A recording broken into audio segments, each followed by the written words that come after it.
साथीहरू ज्याकारान्डाले गर्दाखेरि काठमाडौँ एकदम लप्लो भएको छ। आहा कति गर्मी हो काठमाडौँमा। हे ब्रो नमस्ते, के छ गाइज?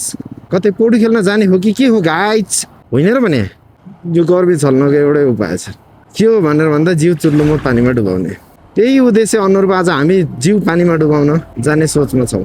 घाटबाट नै नजिक चाहिँ मेरो साथीहरू जुन प्रगतिशील युवाहरूको जमात छ उहाँहरू हुनुहुँदो रहेछ र म त्यहाँ जाँदैछु।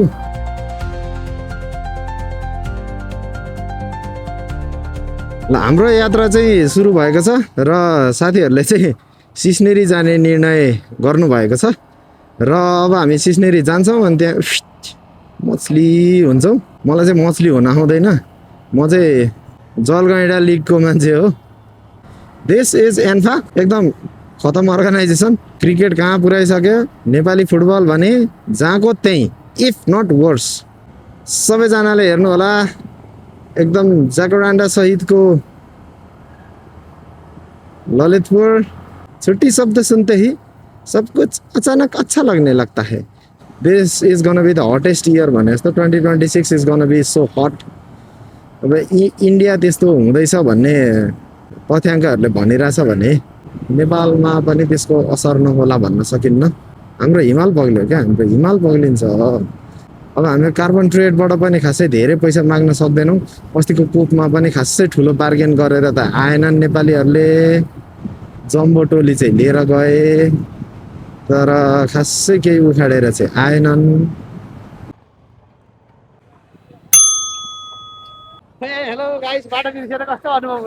होइन अगाडि जानेले त अनि झोकिने ठाउँमा रोक्ने होला नि त। कुर्छौँ आउँदैन। पानी एउटा खाइसके, पानी खाने, पानी पानी खाऊ केटा, पानी।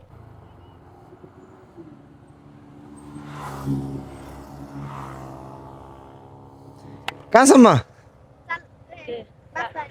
ल चढ, यहाँ राखिदिनु। ल बाई बाई। अहिले चाहिँ हामी दक्षिण मनोकामना मन्दिर प्रवेशद्वार भनेर दक्षिण काली मन्दिरमा आएका छौँ। जय दक्षिण काली माई। यहाँबाट त बाटो पिच राम्रो छ जस्तो छ। यो चाहिँ के भ्यू पोइन्ट हो क्या, सेल्फी डाँडा हो जस्तो छ। बस्ने, सेल्फी खिच्ने, टक्क अनि जाने।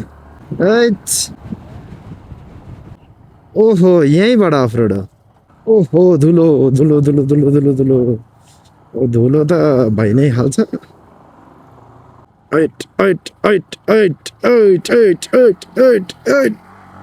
बाटो राम्रो छ।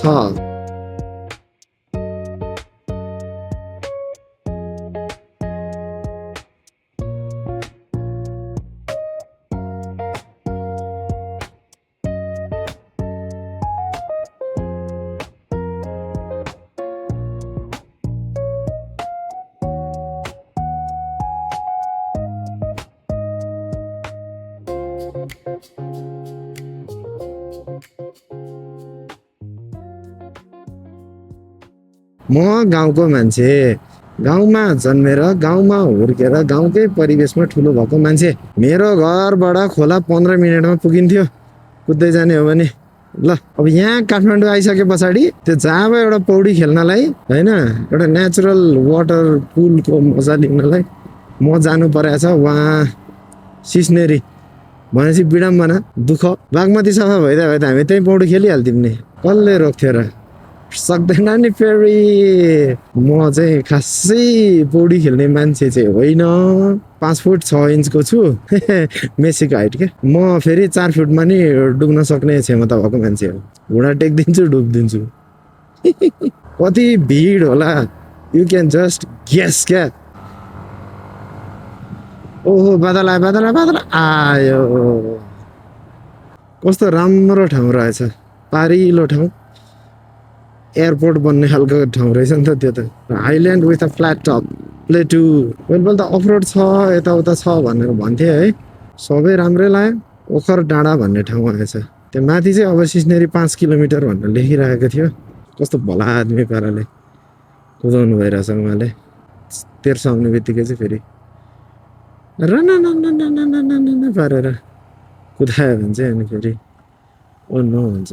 अझै फेदैमा आइए जस्तो छ एकदमै घुमाउरो बाटो एकदम बबाले ओह्राले थियो के हो सन्धिहरू हल्लाउनु हुँदैन सन्धिहरूले सुन्छ है फेरि सन्धिहरूले सुन्यो भने फेरि लोकलहरूसँग त सकिँदैन नि फेरि तपाईँ अब सिधै अगाडि गएर यता कताबाट देब्रे लाग्ने ठाउँ छ यहाँबाट हो जस्तो लाग्यो मलाई यहाँबाट तपाईँ देब्रे लाग्नुहोस् यहाँ अर्को क्रसिङ छ जस्तो छ टोली कडा छ ओइट झन्डै झन्डै माछा समातेको बाटोमा ध्यान दियौँ बाटोमा बिहानै आएको टोली हो जस्तो छ उनीहरू चाहिँ फर्किँदैछन् कस्तो भिड होला त यहाँ अहिले जानेको सङ्ख्या हेर्नु न उहाँ चाहिँ यो खुरकोटको बाटो बगर त्यो बगाइसके पछाडि हिँडेको जस्तो फिल भइरहेको छ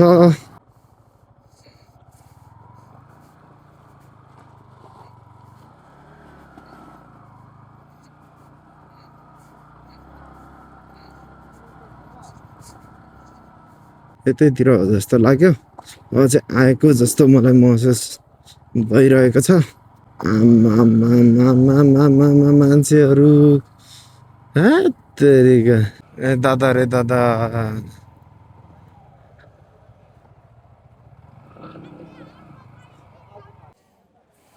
यस्तो भिड छ यहाँ हामीले हेर्न सक्छौँ नाइस भिड